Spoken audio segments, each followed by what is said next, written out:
Welcome to the Be That Healing Girl podcast. And today on this episode, we're going to talk about hyper independence and relationship anxiety. And this is something that I see across the board in all my socials, TikTok, Instagram.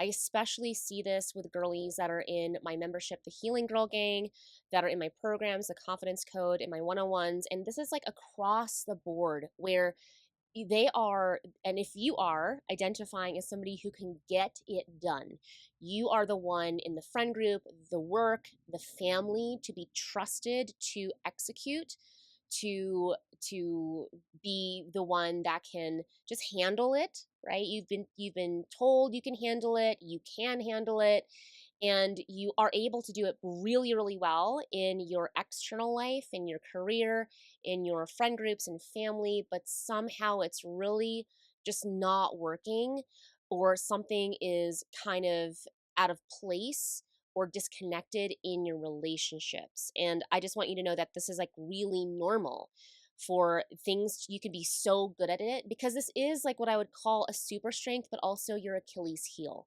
where you can just get it done and you are good at it. At the same time, it is that same energy is not working in relationships. If that's you, make sure to download this podcast because I got you. And if you're new here, my name is Claire. I'm a relationship coach. I love helping overachieving, highly independent or hyper independent girlies who are slaying it in your careers. You're climbing the corporate ladder. You have multiple businesses, or you are an academic, or you have all the letters behind your name, or I also consider it to be high achieving. Like maybe you're a mom that left all of those pieces.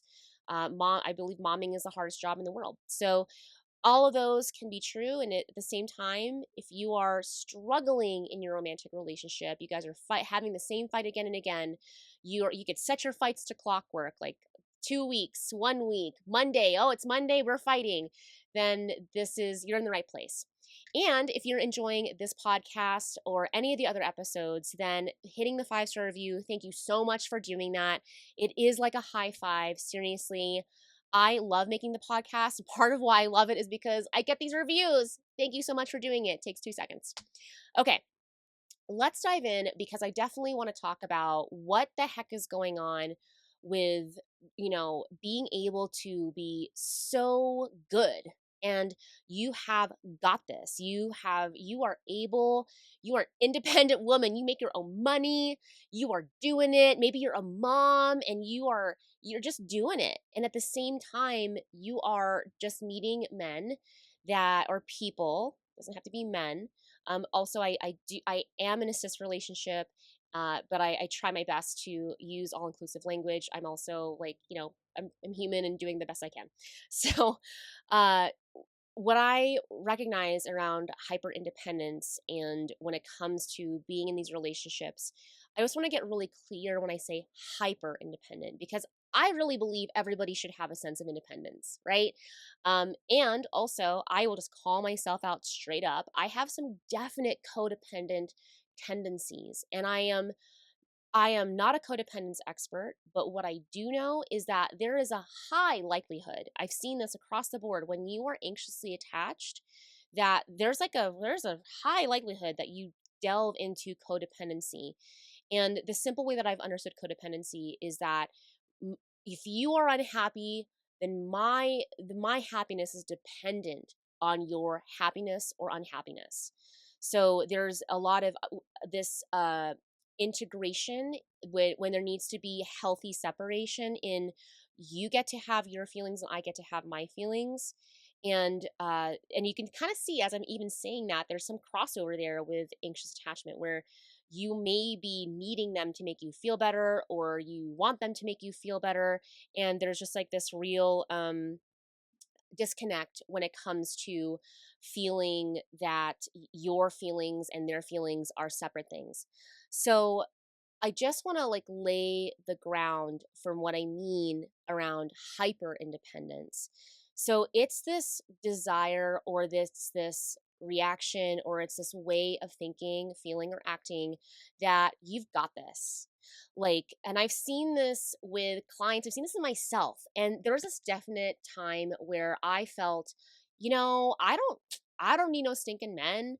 And this was whether I was single, which, to be quite honest, to call myself out, I was monkey barring just like crazy in my 20s. I mean, it was so, so bad.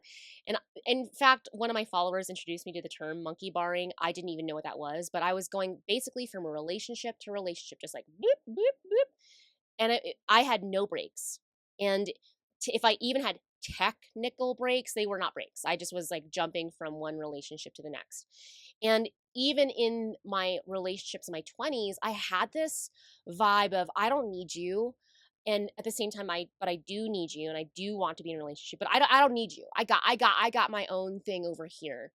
So it was this, I was saying it verbally and sometimes feeling it internally that I don't need you, but also I my the actions and my behaviors were telling a completely different story where I could not be alone and I could not be single. So I just want to say, and I hope this is a good example that even though I was saying it, my actions and my behaviors were not in alignment because I was going from relationship to relationship, even though I was saying, oh, I got this, and oh, I don't need you, and I can do this on my own. Part of me believed it, but my actions and my behaviors were totally not in the same way. So, and I'll talk more about why in a second. And then, so that's an example of hyper independence. Like this whole like I got this, I don't need you, but then your actions and your behaviors are saying otherwise. The next piece would be around this just not having a good relationship with being vulnerable. And that to me was felt very foreign because I used to think, well, I'm vulnerable and I understand what people are going through, but there was a definite gap in my understanding and how I was being with my vulnerability. So I could take on what somebody was saying.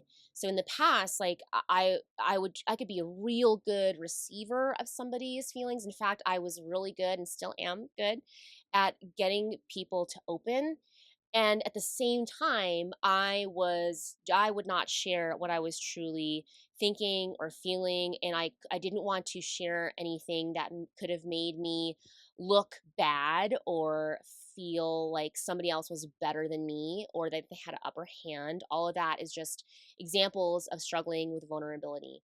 And the problem with that, if having issues with being vulnerable, is that that's what relationships are all about.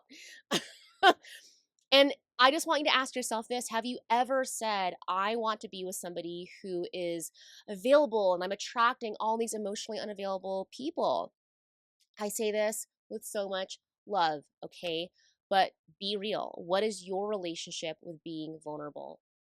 And there's like a whole deeper conversation around that, but are you actually okay sharing what you're scared about?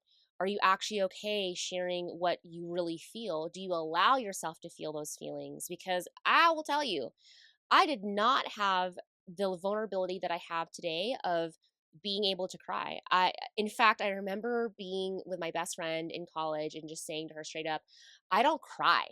Crying, that's for like weirdos. And I think the reason why I remember that so vividly is because it was so not true. It was so actually not how I really felt. And my joke between my husband and I now is that I'm just a crier. Like, and I, to give you another example, as I was having these spiritual awakenings, I was watching some Disney movie. I think it was Soul. I'm so bad at remembering like the names of the newer movies, but I remember, and that was like recent. That was like, I think that was 2020, 2021. And I remember this moment where I was sitting on the couch. It's literally just me, him, and our dog Murdoch. Okay, it's our family. And I remember watching, he had like fallen asleep at some point because he can't watch animation. Anyway, letting you know all these little things about me and him. But I'm watching it and I remember there's good luck not crying in any Disney movie, but I remember like, okay, don't cry, don't cry. There's no reason to cry. And I remember like, oh my, I caught myself in that programming and that conditioning of why am I trying not to cry in front of my freaking husband? Ah! And so I just let it all out. And I just want to share this because this is how deep the programming and the conditioning was for me, that crying is bad. And what I didn't realize when I didn't have a good relationship with vulnerability is that that's literally what relationships are about. They're about your ability to be vulnerable. They're about your ability to connect with yourself and other people and show what you're actually feeling and going through on the inside. And when it comes to being hyper independent, I don't have any feelings. We in relationship and healthy relationship, we are interdependent. We are in partnership. So just saying, if you're that hyper independent girly and you are like, I don't cry, or I don't do that, then you are going to have, I say this with so much love, surface level relationships where you're not going to feel really seen, you're not going to feel heard, and you may not even be aware of that. And God, it's so funny. I talk to clients. I have this newer client where she has opened up about some really intense things that have happened to her. And my honest question was, have you told, who have you told around this? And thank you for telling me. And I was like, she was like, not really, like my therapist. And I was like, great, but have you told your partners? And she hasn't told any of them. And I'm like, well, this makes sense why you feel disconnected and why you feel that you're you're not able to go and progress to the next level because you're not being vulnerable. And so I just say this because this is what truly connected, available, safe, secure relationships are about. They're about vulnerability. The next piece that I noticed with hyper independent girlies is that in that hyper independence, that I don't need anybody and I don't need you. And by the way, like, I just also, there's like this whole distinction that, of course, like, I love my husband. He is so important to me. He is my person. He is my best friend. And I also, I know in my heart that if things shifted in the wind where he cheated on me or he fell out of love with me, that I actually know that I'm okay, but not in this way that I don't need you because we're in partnership. The irony of this hyper independence of, I don't need you, I don't need no man. And of course, like, there's truth in that, all right? There's truth in that. But when it's coming from a place of you are so actually scared of the intimacy and the vulnerability of being deeply in love with somebody, the irony of the hyper independence is that it self perpetuates the very thing that you don't want. We perpetuate the aloneness with the hyper independence. That I don't need anybody. Well, then why would anybody want to be with you if you don't need them, right? Or you don't want to be that connected. So while it is a really great strategy to get love or connection as a child, maybe you needed to be independent, like your parents that kind of left you to your own devices, you had to figure things out. I mean, those are skills that we have learned, and also they are strategies that we've learned to stop connection and stop vulnerability and stop love and stop relationships from deepening. So the irony of being hyper independent is that, again, it does create the thing that we don't want. We don't want to be alone, but then we have these strategies like hyper independence that push people away because we're actually scared of that deep intimacy and that reliance on somebody else. And it took me so long to kind of crack that nut. And it's why I'm so proud of the process that I've walked myself through, that I walk clients through, and the confidence code, because when we don't understand how we are perpetuating our own problems because we haven't looked at the root of our essence and the root of what makes what our makeup, then we can't change it.